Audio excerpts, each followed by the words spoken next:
Bro, who the ever-loving fuck has 25 grand to just drop like runs that? to airport police officers, screaming that he's been kidnapped, and points to the 2 men who had been accompanying him. If there are any of my loyal subjects here, please call the embassy. And CNN, the prince shouts at stunned onlookers. And CNN. The confused airport police officers detain the men, who calmly present some paperwork and explain that they are bail bondsmen. The police allow them all to go. The 2 men rent a car, throw Prince Khalid into the trunk, and drive 24 hours to Miami. Jose Moreno was born in 1970 in Bogota, Colombia. At age 5, Jose became an orphan, and he and his younger brother, age 3, were forced to fend. Okay, love that. Right off the jump. Big fan of this kind of RTCA content, okay? This ties perfectly in to what we were talking about. For themselves on the dangerous streets. Colombia was in the middle of intense military conflict, and thousands of displaced children roamed the streets and sewers, trying to hide from predators and the death squads who targeted them. For 2 years, Jose protected his younger brother fiercely, foraging and stealing food and finding safe places for them to sleep. In 1977, the 2 boys were picked up by an orphanage, and before they knew it, they were on a plane to Michigan with their new parents, Jim Gignac and Nancy. By the way, that... God. Anyway, I'm not going to say anything. I'm not going to say nothing. But also, this is kind of what the Sound of Freedom is about, but like they do it in an identical way. I'm not going to say anything else. I'm just going to say that it is a bit odd that there is a business for this, okay? But it's not like the cartel doing it, and obviously their lives are like oftentimes better than the way they were. You know what I mean? It's like yeah, child trafficking, but legal. Fitzgerald were a middle-class couple who were eager to give the 2 brothers a better life. Jose was now Anthony, and his younger brother was now Daniel. Their neighborhood was predominantly white, and the brothers were bullied in school. Anthony began telling his classmates that his biological mother owned a local hotel and his biological father was a famous actor. He continued telling lies throughout school to make himself seem rich and powerful. He became obsessed with TV shows that depicted wealthy families and started recognizing luxury brand names. In grade 6, he managed to convince a Mercedes-Benz dealership that he was a Saudi prince, and a salesman even took him on test rides. Anthony craved acceptance, and he believed he could attain it through material wealth. A few years later, Jim and Nancy got divorced. Anthony's younger brother Daniel was sent to live with his father, while Anthony stayed with his mum. Suddenly, the one constant in his life was gone, and Anthony suffered major mental breakdowns. He was diagnosed with bipolar disorder, but never received proper treatment. His mum could no longer handle him, and Anthony was sent to state-run psychiatric hospitals and halfway houses. He felt abandoned and trapped in these facilities, so at age 17, Anthony ran away and found himself on the streets once again. Anthony decided this was the perfect opportunity to form a new identity for himself. He started going by Prince Adnan Khashoggi, who was a real Saudi arms dealer and the world's richest man at the time. Anthony convinced an Arab family in Michigan that he was a Saudi prince and lived with them for a couple of months until he got caught. He then made his way to the land of glitz and glamour, Los Angeles, and managed to obtain a credit card under the name Omar Khashoggi. He was caught and convicted for failing to pay his $8,600 limousine bill. In 1991, Anthony turned 21 and really started to up the ante. Victimless crime. Now Khalid bin Al Saud. Victimless crime. The name of a real Saudi prince. Bro, that's okay, dude. That's valid. That's justifiable. You should always do this. He racked up a $3,500 bill at the Beverly Wilshire Hotel over 4 days. He rode around in limos but never paid the $7,500 bill. He convinced the Louis Vuitton store on Rodeo Drive to let him have a set of luggage that his father, a Saudi prince, would pay for later. He was caught and spent a short stint in jail, while the LA Times newspaper dubbed him the the Prince of Fraud. That same year, Anthony managed to obtain an American Express. One thing that I do find really cool is that this was kind of the perfect era. You know what I mean? We're talking like pre-internet, like perfect era for this kind of like con men, for schemes and like this kind of fraudulent activity where like communication is not great. However, nowadays we still have a lot of people that utilize the internet because like now so much of our consciousness is basically uploaded into the net and so much of our existence is online that you can still kind of do fraud, I guess. It's just not as physical. The fraud that you do now, you do by, presenting yourself a certain way online.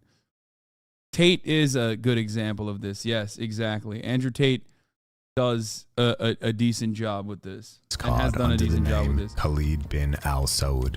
He stayed at the Ritz-Carlton Hotel in San Francisco for several weeks before landing back in jail for 53 days.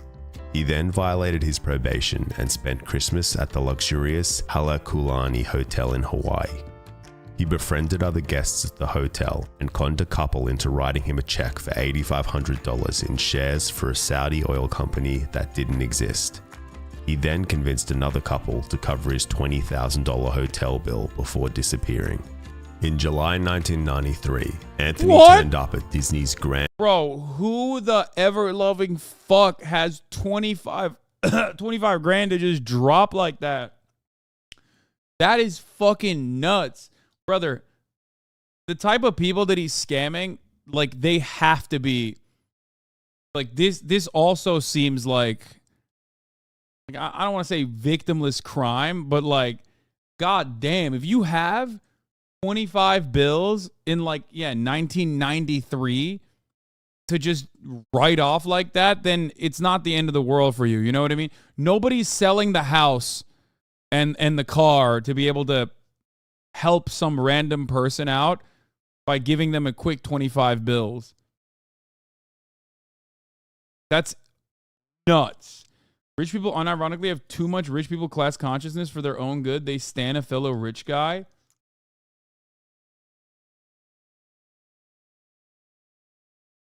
I'm just saying, like, I've been casting the story in my head. It should be an HBO show.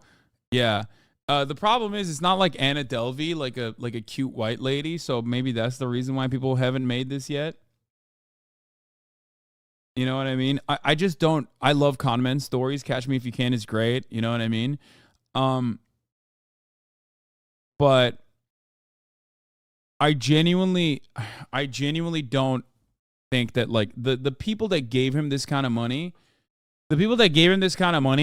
like they're not losing it. You know what I mean? Like they forget 25 bills on a daily basis. And Floridian Resort in Orlando, where he ran up over $14,000 in fraudulent credit card charges. He pleaded guilty and was given probation, and once again... The Catch Me If You Can guy made up his story? No, really? No, wait. Isn't Catch Me If You Can also the television show with the super handsome man? They turned it into like a television show where he would like also work with the FBI to like catch other con men or whatever, like white collar.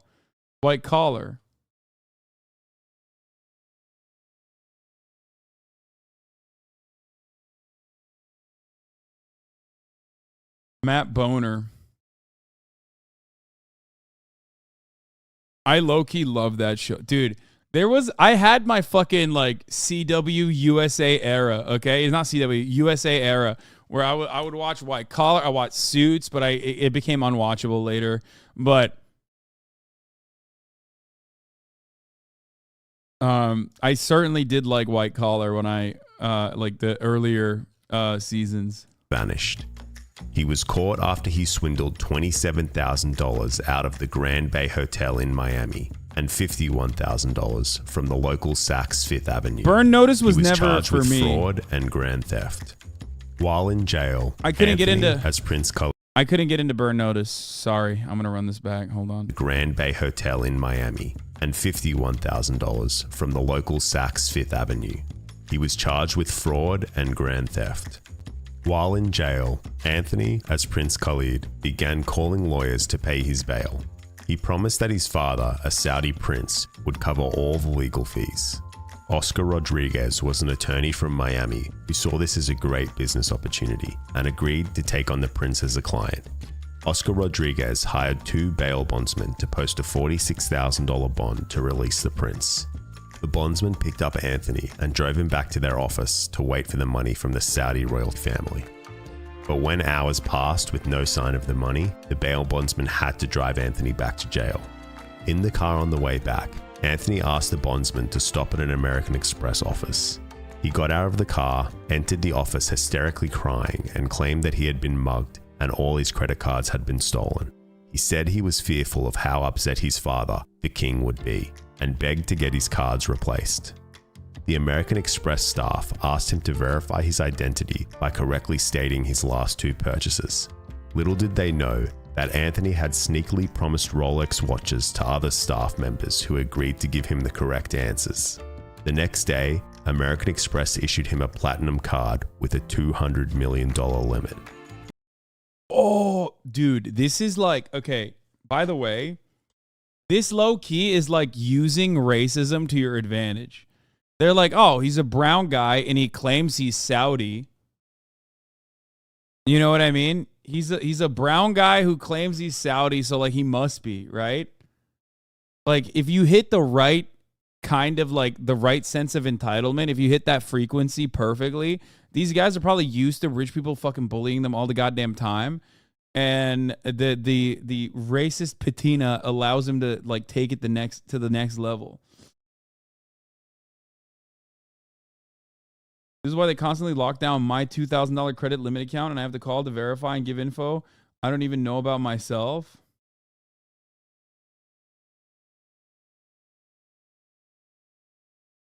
He used racism to his advantage. Free this man. Anthony went on a shopping spree before... Also, $200 million? What the fuck? $200 million? $200 million? Like, do Saudi royals... like in the 90s, like what's going on? What, like $200 million in the 90s? Like what the fuck? They were just like, oh yeah, this guy's gonna do 9/11, let's give him the money. Like what is happening? Which, by the way, original 9/11 did happen right at that year by the Blind Sheik, which was failed, the first attempt.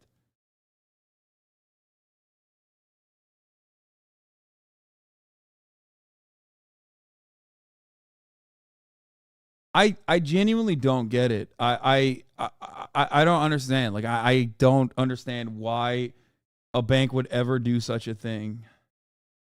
Buying out the entire first-class cabin of his flight to Michigan. He pledged to donate $1 million to a university in his home state.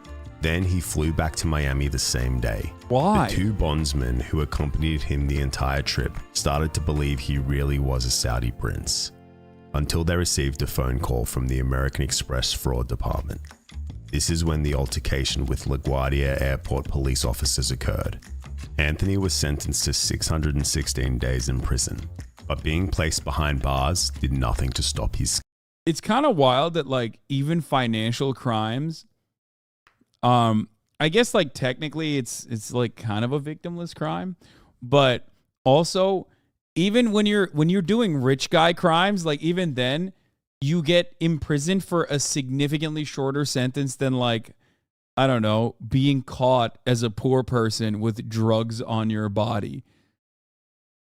You know what I mean? Like they were like, well, he's got the rich guy era around him. I mean, the aura of a rich guy around him. So we might as well just like put him in jail for 2 years. Fuck it. Scam streak. It was now August 1994, and at some point, Anthony had reconnected with his younger brother, Daniel. From prison, Anthony contacted Syracuse University and informed them that Prince Khalid wished to donate $45 million to the school. He requested that the university wire a portion of the taxes from the donation to his bank account based in Michigan. Syracuse wired $16,000 to a bank account held by Daniel Gignac. Dude, that's awesome. That is fucking awesome. That's so sick. Both brothers were convicted, with Anthony receiving 46 months for wire fraud. He then had 37 months added to his sentence when he lit his jail cell on fire and spilled shampoo on the floor to make guards trip so he could escape. Anthony continued to run his grifts from prison through the late 90s. He fooled a Yale graduate lawyer and even had a meeting with Johnny Cochran, who was by then famous for his defense of O.J. Simpson. Anthony was released from prison in the early 2000s and returned home to Michigan to live with his mother, Nancy. He went straight back to his old tricks. He was given 2 Cadillacs, no questions asked. He dined and shopped and stayed at hotels without ever paying the bills. All of this was because he convinced people that the Saudi royal family would send payments. In 2003, Anthony was arrested for impersonating. The internet is this guy's biggest fucking enemy. I swear to God. Like, the window of opportunity is shrinking as like technological advancements are being made. You know what I mean? Like as he advanced through life, the internet is making it harder and harder for him to scheme. And he's also old enough that he can't like really keep up with the technological advancements and he can't use it to his advantage, it seems like. So notice how like the schemes are getting, the window of freedom in between schemes are getting shorter and shorter. Impersonating a diplomat. He had charged $11,300. What, Hasan? Wire fraud is still a thing. This is just social engineering. It happens every day. No. I know. That's what I'm trying to say. I already mentioned that. I said that like with the internet, this kind of like physical schemes became harder to do in this way, but he wasn't fast enough to learn like sim swiping. You know what I mean? He wasn't fast enough to learn sim swiping or NFTs or whatever. I mean, look at Jordan Belfort. Greatest example, right? Jordan Belfort, Wolf of Wall Street, did his fucking time, came out of prison, and is now deeply invested in cryptocurrencies and NFTs and shit. He's still doing it. Sim swapping. Sorry, did I say swiping? I mean, I guess you could say swiping or swapping. You're technically stealing someone else's sim. You're not physically doing it, but... at Saks Fifth Avenue and $17,600 at Neiman Marcus to his quote, family accounts. It turned out real Saudi princes and princesses did have accounts at the stores, but they informed the American authorities that they had no association with the Michigan Prince Khalid. This time, Anthony found himself in an interrogation room. He insisted that his name was Khalid bin Al Saud and even had plenty of presumably forged documentation to prove his connections to the Saudi royals. Anthony Gignac is not my name. I actually legally changed my name to Khalid bin Al Saud. My social security number is Khalid bin Al Saud. My college transcript is Khalid bin Al Saud. I know it's hard to believe. I know it's like, this kid is super good. And I mean, I give myself credit for being intelligent. He's glazing himself. Also, my man literally, he does not sound like a fucking royal. Are you joking? He sounds like Poke through a voice changer, like the Bill Dipperly voice changer. Are you joking? Like, this is the voice that he put on? Like, how did he have any charisma? He's got zero riz. People were, what the fuck was going on? People are dumb as bricks, bro.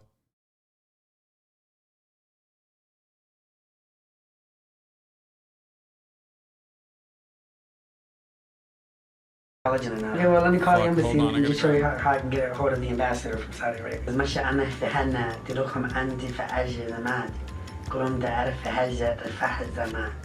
He even spoke some rather convincing fake Arabic, but ultimately wound up back in prison. He was in and out of prison a few more times over the next decade for running similar scams. It's now 2015. Carl Martin Williamson, a British asset manager with a background in law, was getting ready for a business meeting with a Saudi prince. Carl was well-spoken, charming, and exceedingly skilled at telling lies. He had friends in very high places all around the world, so he was eager to meet with Prince Khalid, aka Anthony Gignac.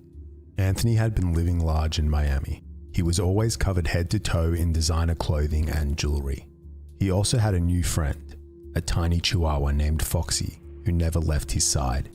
He had assembled an entourage who followed him everywhere and hired bodyguards who wore fake diplomatic badges. He was renting a 3-bedroom penthouse on the... Oh my God, the GOAT. Okay, sorry, I gotta run it back. I need to know more. I missed it. He was kind of spitting with the fake, like with the Arabic. I mean, I don't speak Arabic. I've heard Arabic, and it was good enough for me. You know what I mean?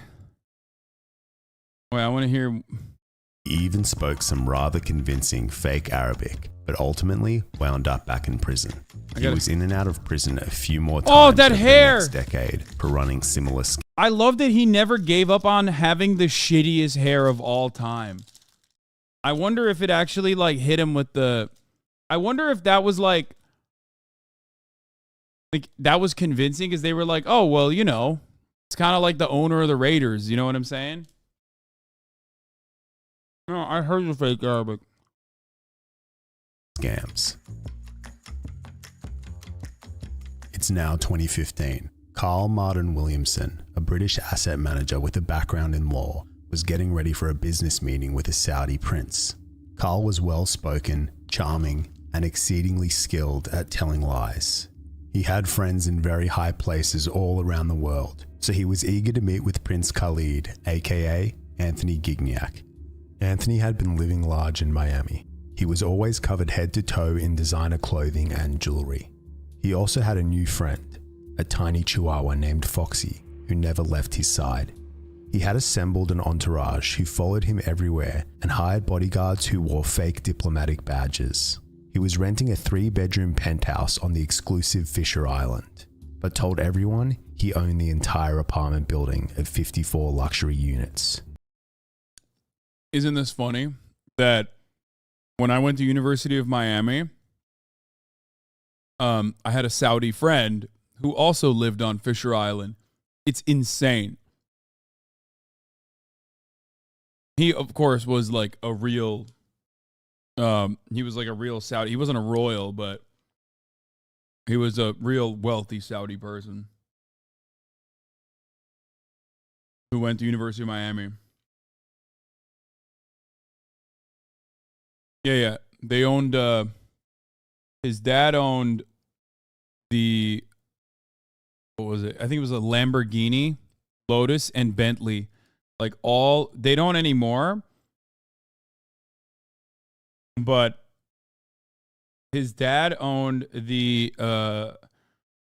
family owned all of the Lamborghini, Bentley, and Rolls Royces and Lotuses in Saudi Arabia, like all the dealerships.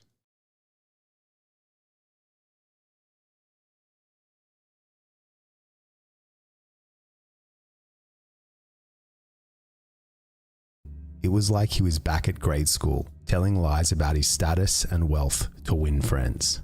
Anthony had a proposal for Carl. The world's largest company at the time, Saudi Aramco, had announced they were considering going public. The Saudi Arabian oil company was valued at a record $2 trillion. And Anthony claimed that as a Saudi prince, he could offer a quote, "Bro, I'm not kidding. He's like Ariana Grande. He could be Korean here, okay? My man could have slipped into that so quick. Like, he's Colombian, but he like lied and said he was like Saudi. But right here, if he just told motherfuckers he's like, he looks less Arab. He looks more Korean than he looks Arab here. Friends and family special for potential investors. Carl didn't hesitate. He agreed to set up an investment company for the prince, Martin Williamson International. Carl worked his connections and told potential investors about his opportunity to buy the pre-IPO, or pre-initial public offering, so that when Aramco does go public, they would see the same level of returns as the Saudi royal family would. High net worth individuals would need to first demonstrate their respect and devotion to Prince Khalid by presenting him with extravagant gifts such as jewelry and Rolex watches. Altogether, Anthony and Carl fooled 26 people into handing over a total of $8 million. Yo! None of the funds were ever put into business opportunities or legitimate investments. Not only did they con wealthy business people, bankers, and attorneys, they also convinced regular people to give them significant amounts of their Regular people? Who the fuck's a regular person that's like, oh yeah, here's $100 grand so I can own a piece of like an Saudi Aramco pre-IPO money. Victim impact statements reveal that several of these people have not been able to recover from their financial loss. Carl helped usher Anthony into a whole new league of white-collar fraud. Anthony always knew how to look and talk the part, but now he had connections to real high flyers to give him credibility. Carl even purchased diplomatic license plates from eBay for the prince to adorn on his luxury. Wait, why can you do that? Why is that allowed?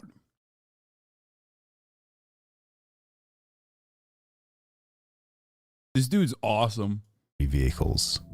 Anthony and his entourage hung out on his yacht, took joyrides in his Ferrari, ordered thousands of dollars worth of food at Miami's top restaurants, and posted it all on Instagram.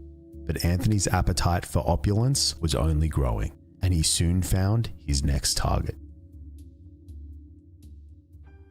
Jeffrey Soffer is a billionaire real estate developer who lived the life that Anthony Gignac pretended to live. The Soffer family owns several hotels and apartment buildings in Florida, including the iconic Fontainebleau Hotel in Miami. Jeffrey split his time between his super yacht and 3 mansions, traveled in private jets, and was married to supermodel Elle. You really think I'm going to be sad if this guy scammed him? I really hope this guy got scammed by the fucking fake Saudi dude. McPherson. However, the Fontainebleau Hotel had been struggling with debt for several years. So when a call from a representative of Prince Khalid bin Al Saud came in, Jeffrey was immediately interested. The Saudi prince wanted to buy a 30% interest in the Fontainebleau. Yeah, I'm sorry. This is ridiculous. Okay. For $440 million, an overvaluation of about $140 million. He's the least Saudi looking man I've ever seen in my entire life. The prince informed Jeffrey Soffer's team that he owned an entire high-rise apartment building on the exclusive he became Peruvian. Yeah, like literally. Fisher Island. But something about the way the prince was conducting business just felt a little off. Jeffrey did his due diligence and ordered a background check on Prince Khalid while inviting him and his entourage on a trip to Aspen. They boarded Jeffrey's private jet and soon found themselves in the lobby of the Grand St. Regis Aspen Resort. Prince Khalid's phone rang. It was the management of the apartment he was renting. They had received an inquiry about whether he owned the whole building. Khalid realized that Jeffrey was onto him and reacted by throwing a huge tantrum in the middle of the lobby. "You've insulted my honor," the prince screamed. "My father, the king, is going to be very upset." He threatened to back out of the Fontainebleau deal unless the Soffers presented him with a gift as a sign of respect. The next day, the group reconvened for lunch. Jeffrey, who had already gifted the prince artwork and a $5,000 diamond-encrusted dog collar for Foxy, gave Khalid a $50,000 Cartier bracelet. This seemed to placate the prince, and they proceeded to their meal. Jeffrey glanced over at Khalid and noticed he was eating a large portion of prosciutto. Alarm bells immediately started. Are you fucking joking? Bro.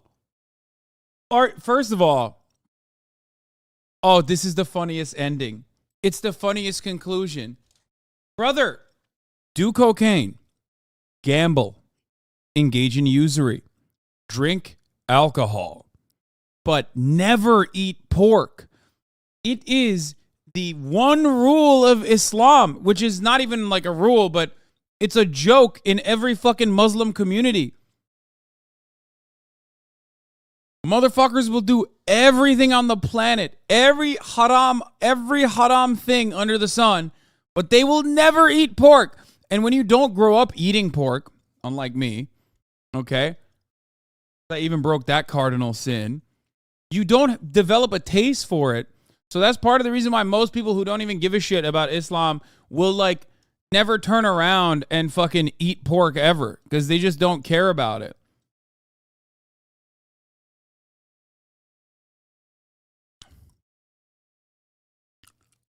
It's literally the joke.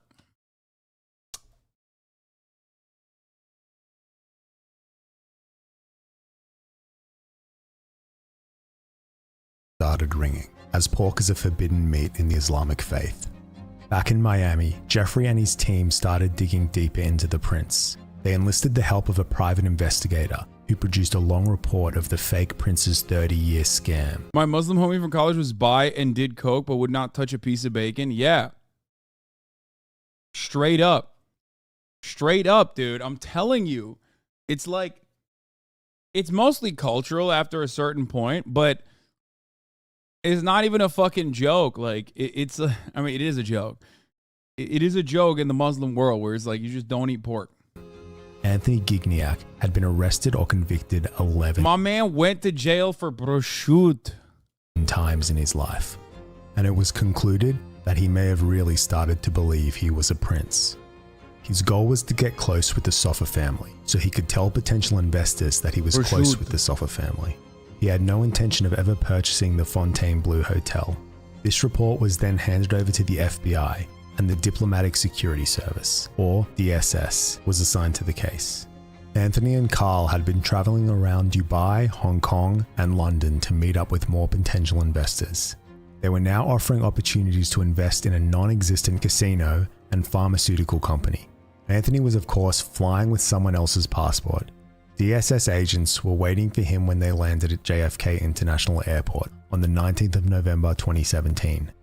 Anthony was placed under arrest and his false passport and belongings were all seized. He protested in the middle of the airport, screaming that he had diplomatic status. SS chat, Secret Service, calm When down. that didn't work, he tried a different tactic. I have national security information you'd be interested in hearing, he offered. Carl Williamson's North Carolina home was raided on the 14th of December 2017. Federal agents interrogated him for 6 hours, but he insisted that he didn't know the prince. He's so fucking smart. He's so smart. Immediately, I have national security interests. Dude, come on. I can't get over his fake Arabic ass going to Dubai. Did he just stick to English? Yeah, probably. Was a fake. That same night, Carl tried to hang himself. He died 2 days later from the injuries. In May 2018, Anthony Gignac pleaded guilty to impersonating a foreign diplomat, aggravated identity theft, and conspiracy to commit wire fraud. Investigators discovered dozens of forged documents from over the years that supported Anthony's claims of being a Saudi prince.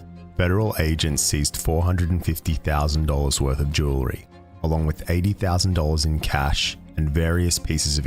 It's awesome because, like, oh God, what a perfect demonstration that, like, rich people are not rich because they're fucking smart and they earned it. You know what I mean? Especially at that level, most of the motherfuckers that he's conning are like recipients of intergenerational wealth.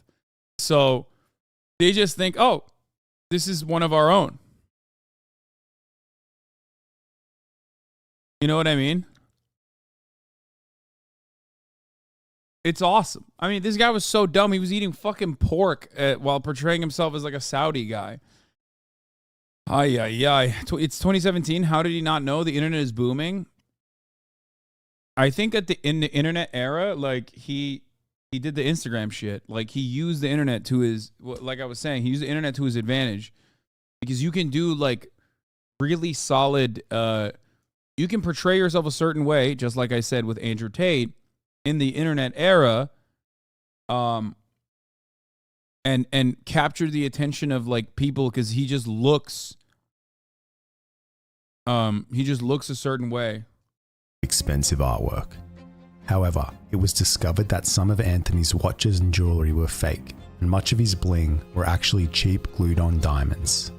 His cars and yachts were all rentals. His Fisher Island penthouse only had a few pieces of store-bought furniture inside, even though he hired an interior designer who had royal clientele. Anthony was sentenced to 18 years in prison.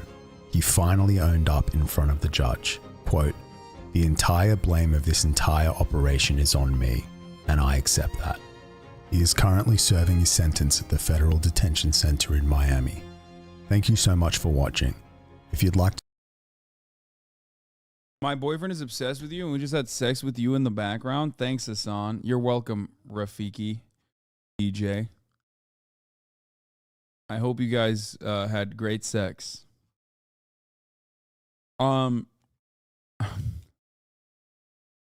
He wins the ultimate con. Our taxes allow him 3 hots and a cot. Well, I mean, he lived a pretty good life. His IG is still active, is what people were saying. Maybe someone else is managing it or something. No, it's not active. Yeah, no. Go Heat. Thanks, Goran Dragic. You are my favorite Heat player.